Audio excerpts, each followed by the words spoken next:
est bel et bien en France. On ne peut pas dire qu'il est introuvable. Voyez-vous? Donc, c'est un dossier impossible quand même.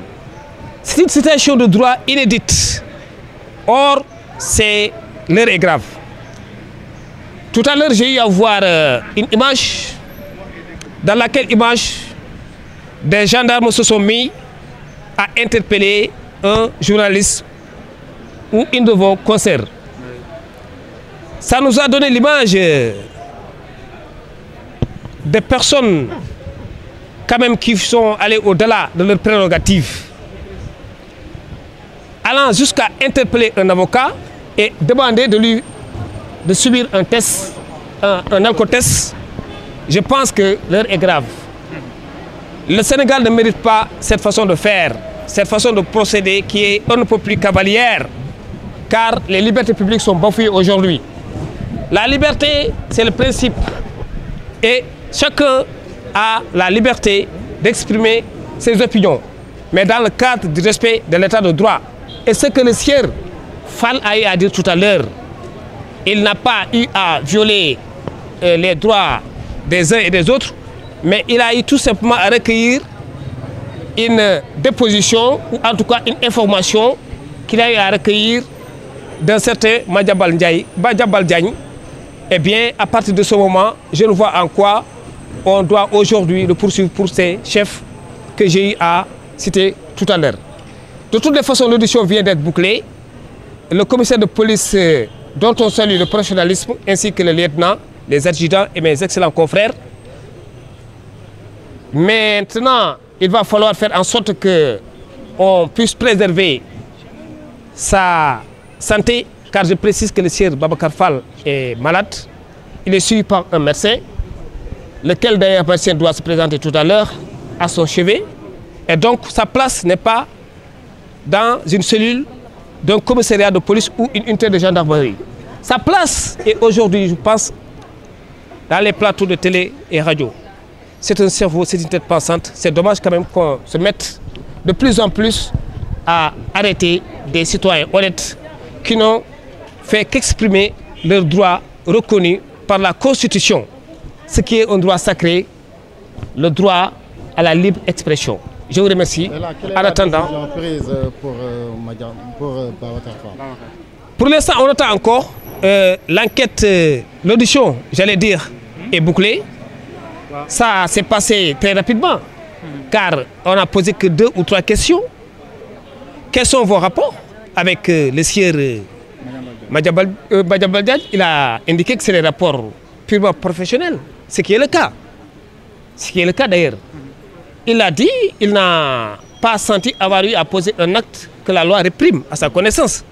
Donc c'est à toute bonne foi qu'il s'est exprimé aujourd'hui par devant le lieutenant de police ainsi que son adjudant, le commissaire et les avocats que nous sommes, à savoir mes excellents confrères constitués avec moi dans cette affaire. Maintenant, on avisera, on attend de voir ce qu'il en sera. Et s'il décide soit de le garder à vue, on avisera. S'il décide de le libérer, et c'est ça qui est normal d'ailleurs, le libérer. Il n'a pas posé un acte qu'on devrait réprimer au plan purement légal. La procédure pénale et le droit pénal sont très clairs. Le droit pénal est un droit de certitude. C'est pourquoi on a compris aujourd'hui pourquoi donc le parquet, en tout cas l'accusation, ait pris le temps de ratisser large en visant tous ces chefs que je vous ai tantôt listés. Je vous remercie. Merci. Super. Waa ci olof maa ngi leen di gërëm di leen yëgal ne que ne seen naataango bi kii di monsieur Babacar Fall nekk un journaliste modèle, un citoyen bu calme. ñu ko doog a déglu léegi te buñ ko dégloo ba pare ñu ngi xaar commissaire mu lire PV bi après dinañ leen wax ban dogal la ñu jël ñoom.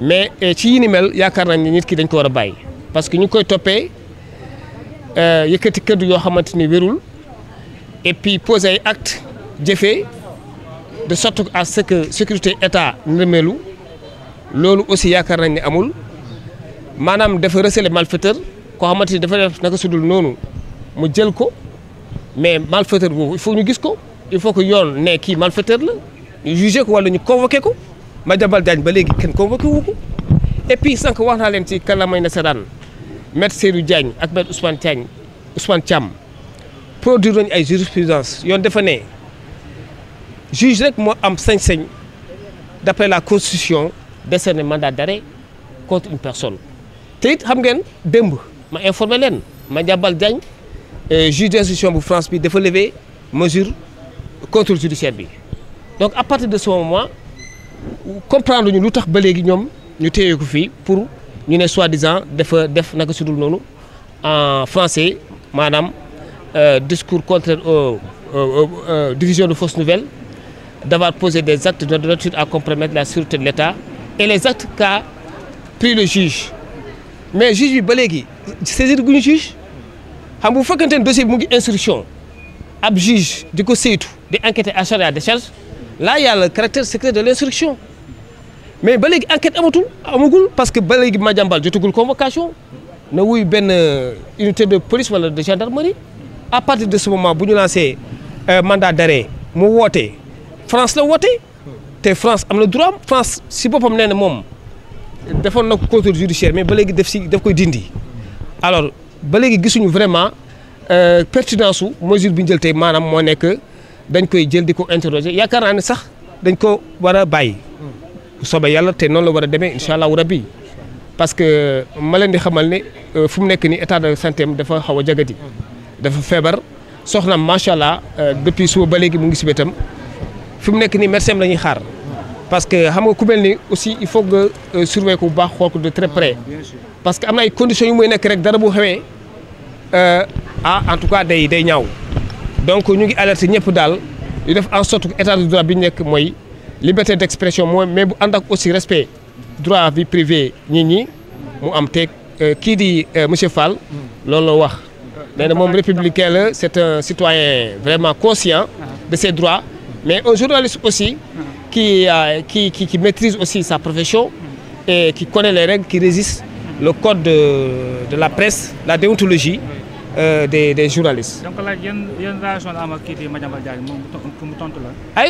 ay relation journaliste ak journaliste xam nga association malfaiteur boo ko visé peut-être si ñaar waxambaana ay bandi yu dajaloo loolu est-ce que ñooñu amuñu moyens sax kii di monsieur Fall ndeysaan liggéeyam la doon def en tant que journaliste toog Al Jazeera ma leen di yëgal yéen xam ngeen ko kii di Osama Ben Laden après événement 11 septembre bi woote na fa wax fa mais am na ay journalistes yu fi jógee dem si ay région di interroger nit boo xamante ni dafa nekkoon sous le coup d'une arrestation mu gën a dëkk bi mais kooku jàppuñ ko il faut pas aussi que vraiment ñu yegg yenn niveau yi su boobaa day nekk benn mbir boo xamante ni day nuroo ne ñu ngi ba léegi état totalitaire wala état nazi te loolu ñaanuñ ko yàlla parce que nous sommes au XXIe siècle on parle de terra justement lii terra infraction la parce que boo visé division de fausses nouvelles poser acte de nature à compromettre la sécurité la sûreté de l'État association de malfaiteurs ak recel bëri na lool terra la parce que terra c'est le ciel et la terre c'est agrandi c'est pas le cas en l'espèce c'est dommage quand même et j'espère que ñi sàmm ak yelleefu doomu aadama dañ ci wax vraiment érigé en bouclier pour que vraiment ñu bañ a bafouer les libertés publiques et individuelles yoo xamante ni c'est très sacré maa ngi leen di gërëm di leen sant si kanam incha allah. dafa am garde à vue actuellement yow da nga koy démentir wala. je demande ça il faut que aussi ñi ñuy def donc parce que sànq bi ñuy nekkee si audition bi. si Facebook bi ñu ngi gis ay nit di bind naka su dul noonu. nit da nga koy yéene jàmm. c'est méchant quand même. bien sûr parce que dañ nekk si secret de l'enquête ba léegi enquête bi jeexagul ñu ngi koy laaj léegi la jeex pratiquement. mesure garde à vue commissaire moo koy jël laata mu koy jël aussi procureur mooy maître des poursuites le directeur de l'enquête moom mooy xool opportunité jël mesure garde à vue boobu te ci yi ni mel ma leen di xamal ne Fall dafa feebar on a un dossier médical dara mun na xew bu boobaa aussi kenn ku nekk na nga jël sa responsabilité bon xam nga secret médical am na aussi du ma nekk fii si rajo ak télé yi di wax ban feebar la amee mais avocat aussi da nga war a défendre sa client dans toute déontologie aussi mais dans le secret professionnel aussi. D'accord. De toute façon médecin dina ñëw incha allah dina ko assister léegi mais c'est juste pour aussi mettre les gens devant leur responsabilité ku feebar nga jël ko mettre dans des conditions yoo xamante ni mën a tax feebaram gën a aggravé wu loolu mën na jur musiba te loolu foog ñu moytu ko. jërë ngeen jëf. Merci beaucoup maître Baro.